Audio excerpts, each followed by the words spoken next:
nous avions positivement évalué cette activité du Parlement d'enfants qui nous a fait participer à cette cérémonie. Au début, quand ils ont conçu ce projet, ils ont sollicité notre accompagnement. Nous les avons accompagnés avec le maire de la ville de Butembo. Et aujourd'hui, nous sommes à l'étape de l'évaluation et de breveter ceux qui ont accompagné à juste valeur cette activité. Vous savez que notre province administrative, et en particulier notre province éducationnelle, a connu de guerre, c'est-à-dire la situation sécuritaire est précaire.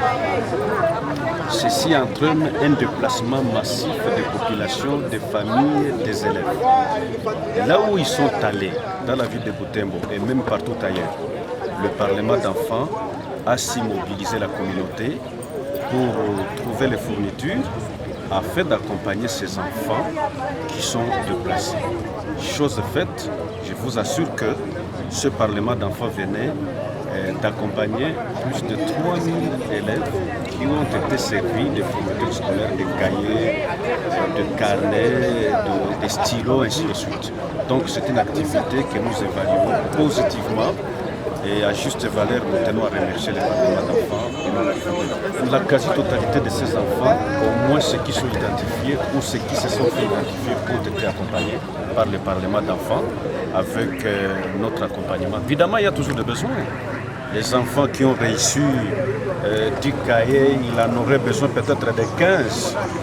Celui qui a reçu un stylo, il en aurait peut-être plus que ça, parce que le besoin est toujours là.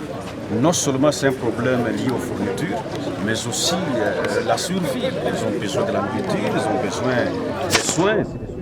Donc le besoin est toujours là. Le public a décrété la gratuité et l'est observé. Ces enfants ne seront pas donc facturés, ils vont poursuivre leurs études sous la gratuité.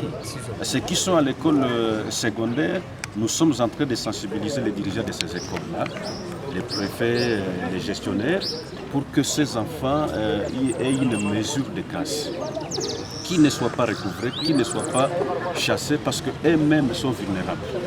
Voilà. La province éducationnelle a ce qu'on appelle le comité de crise. C'est un comité qui est toujours permanent. C'est un comité qui prend en charge les cas qui sont documentés. Et pour le cas des élèves qui viennent en masse comme ça, nous avons toujours eu le courage de les orienter auprès des écoles pour la poursuite de leur cursus scolaire. Et ça marche bien.